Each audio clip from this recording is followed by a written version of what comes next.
ये HPV यानी human papilloma virus की वजह से होता है।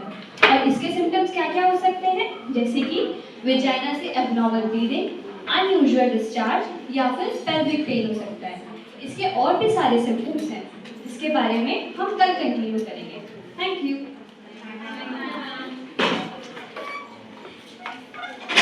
दृश्य 2, कॉलेज का मैदान। छात्राएं खेल के मैदान में अपने साथ साथ अपने परिवार में हो रही समस्याओं के बारे में चर्चा कर रही हैं। आज की क्लास कितनी इंटरेस्टिंग थी ना। यार गाइस, मुझे तुम्हें कुछ बताना है। हाँ बोल।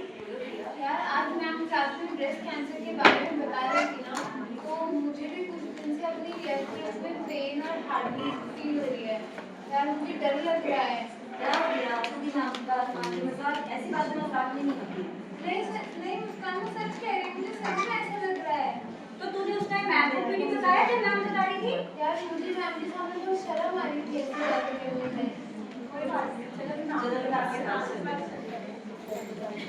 दृश्य 3, सारी छात्राएं मिलकर अपनी टीचर से अपनी समस्याओं पर चर्चा करती हैं।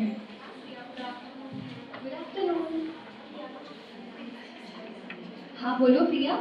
मैम वो आप आज ब्रेस्ट कैंसर के बारे में बता रही थी ना, तो मुझे काफ़ी दिनों से अपने लेफ्ट में पेन और हार्ट बीट सी फील हो रही है। मुझे डर लग रहा है कि कहीं मुझे ब्रेस्ट कैंसर तो नहीं हो जाएगा। प्रिया तुम घबराओ मत, हमारे कॉलेज के नज़दीक में ही एक हेल्थ कैंप लगने वाला है। तुम वहाँ जल्दी से जाना और स्क्रीनिंग करवाना, और अपने साथ अपने मम्मी पापा को भी ज़रूर लेके जाना।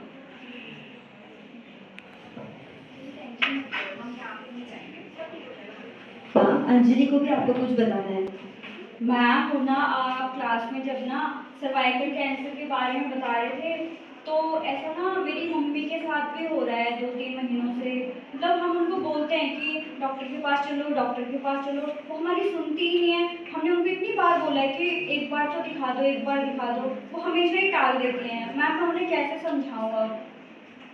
अंजलि तुम बिल्कुल घबराओ मत, मैं आज ही तुम्हारी मम्मी को कॉल करके इसके बारे में बताऊंगी कि वो भी जाएं, और तुम अपनी मम्मी के साथ जाना और उनको हेल्थ कैंप में उनकी स्क्रीनिंग करवाना, डॉक्टर से कंसल्ट करना, ठीक है? अंजलि का घर, जहाँ करवाने के लिए बोलती है।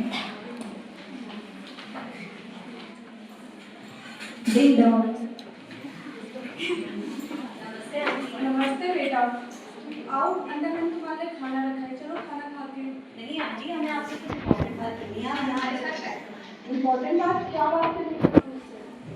मम्मी आपको जो भी सिम्टम होते हैं ना, आज हम जब सर्वाइकल कैंसर के बारे में ना हमारी मैम ने हमें बताया, तो मम्मी मुझे लगता है आपके ना सिम्टम कुछ कुछ उनसे मिलते हैं। तो क्या हम एक बार प्लीज हेल्थ कैंप चलें क्या?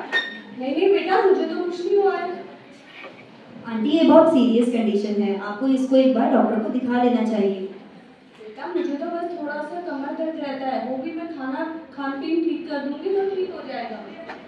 नहीं मम्मी, हमारी मैम बता रही थी कि लोग इसको शुरुआत में बहुत ज़्यादा नज़रअंदाज करते हैं, पर ये आगे चल के बहुत बड़ा रूप ले सकती है। तो हम एक बार चल लेते हैं ना, हेल्थ कैंप भी ज़्यादा दूर नहीं है, हमारे घर के जस्ट बगल में ही तो है। दिखाने में क्या है, अगर कुछ होगा तो हमें पहले ही पता चल जाएगा। प्लीज़ मम्मी एक बार तो चलो।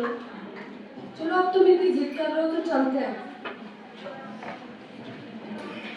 दृश्य 5, हॉस्पिटल का दृश्य, जिसमें प्रिया अपनी सहेली के साथ ब्रेस्ट एग्जामिनेशन के लिए जाती है।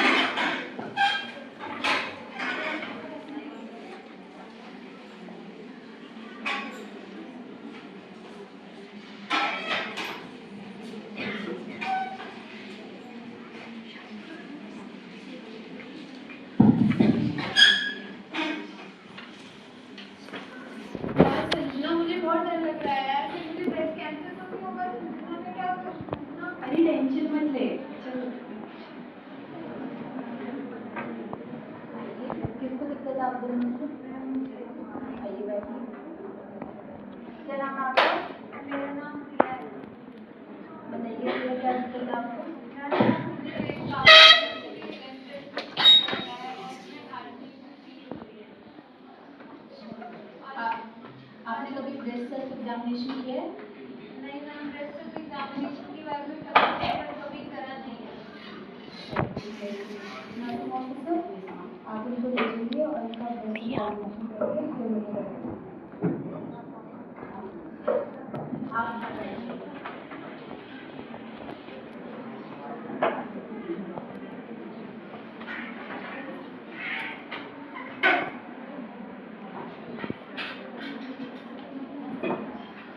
तो भैया ब्रेस्ट सेल्फ एग्जामिनेशन पहले हम आपका ब्रेस्ट एग्जामिनेशन करेंगे, साथ साथ मैं आपको बताऊंगी ब्रेस्ट एग्जामिनेशन कैसे करते हैं। आप इसे घर पे भी कर सकते हैं। ब्रेस्ट सेल्फ एग्जामिनेशन ऐसा एग्जामिनेशन है जिसमें आप अपनी ब्रेस्ट को ऑब्जर्व कर सकते हैं, पाल्पेट कर सकते हैं और कैंसर को अर्ली डिटेक्ट कर सकते हैं। ब्रेस्ट सेल्फ एग्जामिनेशन आप मंथ में एक बार कर सकते हैं। जब आपके पीरियड्स का फर्स्ट डे होता है उसके 7 डेज के बाद आप इसे कर सकते हैं।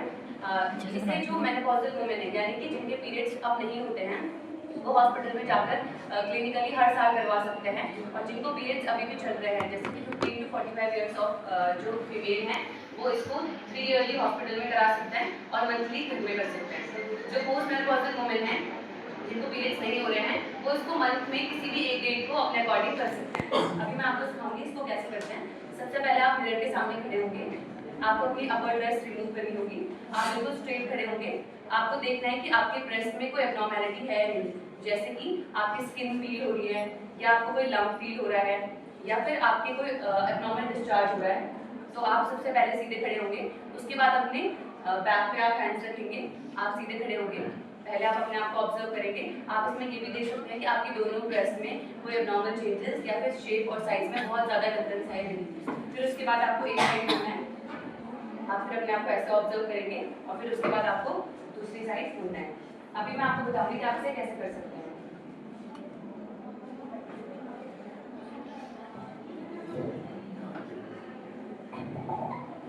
तो आप अपनी इसको 3 फिंगर से करेंगे।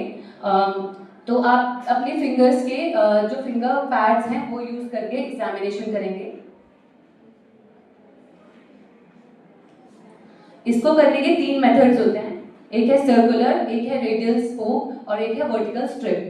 सर्कुलर मेथड में आप क्या करेंगे, आपके जो एरियोला वाला एरिया है उससे आप राउंड होकर बाहर की तरफ पाल्पेट करते हुए जाएंगे।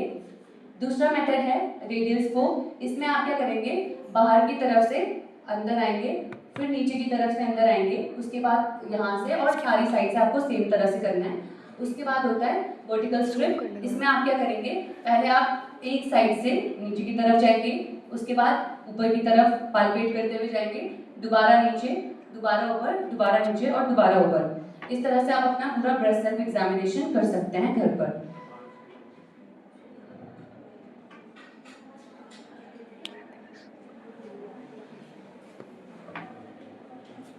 कुछ दिनों बाद रिपोर्ट से पता चलता है कि ट्यूमर नॉन कैंसरस था।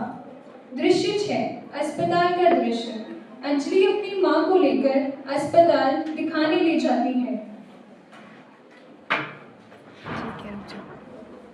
क्या अंजलि, तुम मुझे यार कैंसर के चक्कर में लेकर आ गई? घर पे कितना काम पड़ा है। अरे मम्मी चलो, देखो कितने सारे लोग हेल्थ कैंप में आए, आप आ ही गए हैं तो दिखा ही लो ना, एक बार दिखाने में क्या जाता है। नमस्ते मैडम। बताइए। अरे मैडम, मुझे कोई दिक्कत नहीं है, पता नहीं मेरी बेटी मुझे यहाँ क्या चाहिए। नहीं मैम, मम्मी को ना 2-3 महीनों से ही वाइट डिस्चार्ज की बहुत ज़्यादा दिक्कत रहने लगी है। इनको लोअर बैक पेन में हमेशा ही दर्द बना रहता है और ये कभी भी चक्कर खा के गिर जाती हैं। हमने तो इनको इतनी बार बोला है कि आप हमारे साथ डॉक्टर के पास चलिए, पर ये कभी आती ही नहीं है। अरे मैडम, कमर दर्द रहता है बस थोड़ा सा, और कुछ नहीं। आपको इतनी दिक्कत है तो आप डॉक्टर के पास क्यों नहीं गए अभी तक? नहीं मैडम, थोड़ा सा खान पीन ठीक कर लूँगी तो ठीक हो जाएगा। मैम, आज तो मैं हमारी क्लास में आपको सर्वाइकल कैंसर के बारे में पढ़ाया था। इस चक्कर से मुझे इतना ज़्यादा डर लगा, फिर मैं मम्मी को बड़ी ज़बरदस्ती करके ले आई। अब आप ही इन्हें कुछ समझाइए। देखिए, आपके सिम्टम्स तो सर्वाइकल कैंसर वाले ही हैं, तो मैं 2 जांचें लिख रही हूँ, आप उनको करा दीजिए। नर्सिंग ऑफिसर, आप इनका वेजाइनल एग्जामिनेशन और पैप स्मीयर करवा दीजिए। जी, अब हम आपकी कुछ जांचें करेंगे। नहीं, मैं अपने शरीर पे कोई जांच नहीं कराने दूंगी। देखिए, घबराइए मत, ये कोई बड़ी जांच नहीं है। आपका गर्भाशय, जिसे कि हम यूट्रस बोलते हैं, इसके नीचे वाले हिस्से से हम छोटा सा एक टिश्यू सैंपल लेंगे, उसके बाद उसका एग्जामिनेशन किया जाएगा। इसमें आपको कोई दर्द नहीं होगा, इसमें घबराने की जरूरत नहीं है। नहीं नहीं मैडम, मुझे कोई सैंपल वैम्पल नहीं कराना। मम्मी अब आ ही गए तो करवा लेते हैं ना, इसमें क्या जाता है हमारा। ये जब आ गए तो ये भी करा देते हैं।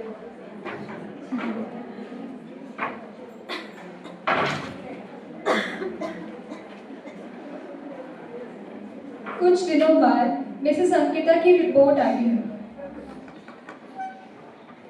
Good afternoon ma'am, Mrs Ankita की रिपोर्ट आ गई हैं और मैंने उन्हें भी इन्फॉर्म कर दिया, वो बाहर ही बैठे हैं। मिसेस अंकिता अंदर आ जाइए। देखिए आपकी रिपोर्ट्स आ गई हैं और आपकी रिपोर्ट्स थोड़ी गड़बड़ है और आपका ट्रीटमेंट चलेगा। क्या गड़बड़? कैसे हो गई गड़बड़? मैम आप ये क्या कह रही हैं, आप कुछ बता भी नहीं रही हैं और रिपोर्ट्स में गड़बड़, ऐसा क्या हुआ है मम्मी को। देखिए इनको सर्वाइकल कैंसर डायग्नोस हो गया है। कैंसर? बेटा देखो क्या बोल रही है डॉक्टर। मम्मी आप घबराओ मत, डॉक्टर है, आप घबराओ मत। देखिए सर्वाइकल कैंसर जो आपके गर्भाशय का निचला पार्ट होता है सर्विक्स, उसमें अगर कैंसर हो जाता है तो उसको सर्वाइकल कैंसर बोलते हैं। और एक अच्छी बात यह है कि आपने अर्ली स्क्रीनिंग करा ली थी तो पहले डिटेक्ट हो गया, तो ज़्यादा घबराने की बात नहीं है। फर्स्ट स्टेज सर्वाइकल कैंसर का अवेलेबल है। तो साहब मैं ठीक तो हो जाऊंगी ना? हाँ जी, इसका ट्रीटमेंट अवेलेबल है। रेडियोथेरेपी और कीमोथेरेपी से आप पहले से बिल्कुल बेहतर हो जाएंगे।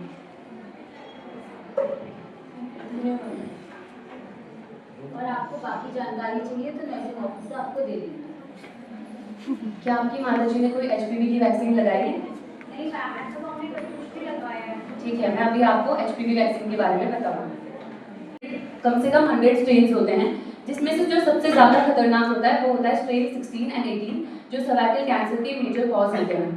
सर्वाइकल कैंसर की जो वैक्सीन है वो अवेलेबल है और उससे आप सर्वाइकल कैंसर होने से बच सकते हैं। सर्वाइकल कैंसर की वैक्सीन हम मेल्स और फीमेल्स दोनों में दे सकते हैं। अंजलि, तुमने बहुत अच्छा क्वेश्चन पूछा। मेल में लगाना इसलिए जरूरी है क्योंकि ह्यूमन पैपिलोमा वायरस से मेल्स में पेनाइल कैंसर यानी कि पीनिस में कैंसर हो सकता है और इन्फेक्शन भी हो सकता है।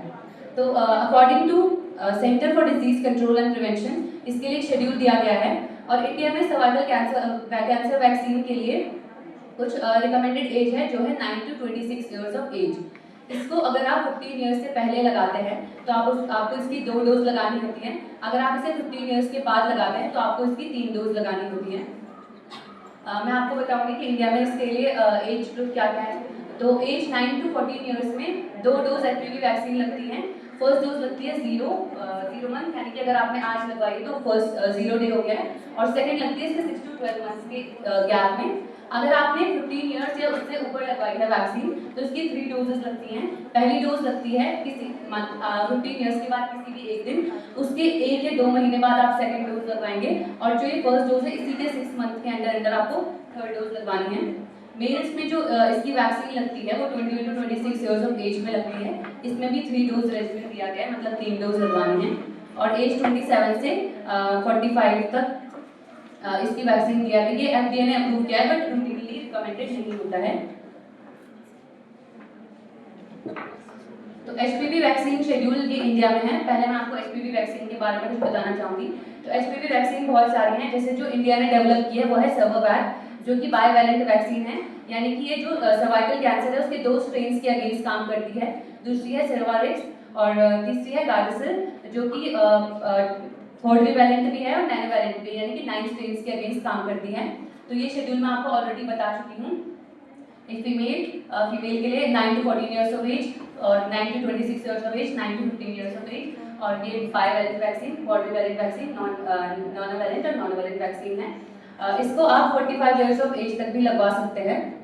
और इसकी जो कॉस्ट है सर्वाइकल वैक्सीन की एक डोज की, जो कि सर्वोवैक है, जो इंडिया में डेवलप हुई है, उसकी 2000 रुपीज़ पर डोज है। तो अगर आप 2 डोज लगवाते हैं तो 4000 रुपीज़ आपको इसका कॉस्ट पड़ेगा। और सर्वाइकल कैंसर की वैक्सीन जल्द से जल्द लगा देनी चाहिए ताकि आप सर्वाइकल कैंसर होने से प्रिवेंट हो सकें। Thank you.